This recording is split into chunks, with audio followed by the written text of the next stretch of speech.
নমস্কার। এবার খুব সম্ভবত তৃণমূলের যুবনেত্রী ছাত্রনেত্রী রাজন্যার কথা আসছে। রাজন্যা হালদার এবার বিজেপিতে যোগদান করার মতো একটা সম্ভাবনা তৈরি হয়েছে। বিশেষ সূত্রে খবর, বিজেপির নেতারা রাজন্যার সঙ্গে যোগাযোগ করছেন। এমনকি সুকান্ত মজুমদারের সঙ্গে রাজন্যার গোপন বৈঠকের কথাও বলা হয়েছিল বিজেপির তরফ থেকে। বিজেপির মহিলা যে সংগঠন রয়েছে তারা রাজন্যার সঙ্গে যোগাযোগ করার চেষ্টা করছে বারবার। এই কথাটা কিন্তু ফালতু কথা নয়। রাজন্যা নিজে স্বীকার করে নিয়েছে বিজেপি তার সঙ্গে বারবার যোগাযোগ করছে, লাগাতার যোগাযোগ করছে। রাজন্যাকে প্রার্থী হওয়ার জন্য বলা হচ্ছে বিজেপির তরফ থেকে। অর্থাৎ রাজন্যা যদি প্রার্থী হতে চায় তাহলে তাও রাজি বিজেপি রাজন্যাকে প্রার্থী করতে চাইছে। আপনাদের বলে রাখি, রাজন্যা কিন্তু এই মুহূর্তে তৃণমূলের একটা বিশেষ মুখ, যুবনেত্রী। 21-এর মঞ্চে রাজন্যা বেশ নিজেকে তুলে ধরেছে যে তিনি পরবর্তী জেনারেশনের জন্য একটা ভালো মুখ। এবার বিজেপি দেখলো যে ভালো মুখ হিসেবে রাজন্যা ভালো, তার কোনো দুর্নীতি নেই, তাকে সামনে আনা যায়, তো রাজন্যার সঙ্গে যোগাযোগ করছে বিজেপি। এবার রাজন্যা যে বিজেপির সঙ্গে যোগাযোগ করছে না এটা কিন্তু বলা যাবে না, একদমই বলা যাবে না। রাজন্যাও কিন্তু যোগাযোগ রাখছে, তা না হলে এসব কথা কিন্তু এমনি আসে না।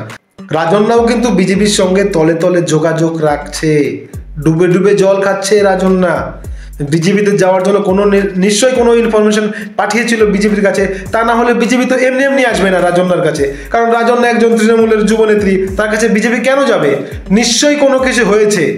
প্রান্তিক চক্রবর্তী, তার সঙ্গে বিজেপির একটা হয়নি তো, মানে প্রান্তিক বিজেপিতে যাওয়ার জন্য কোনো ক্লু খোঁজেনি তো।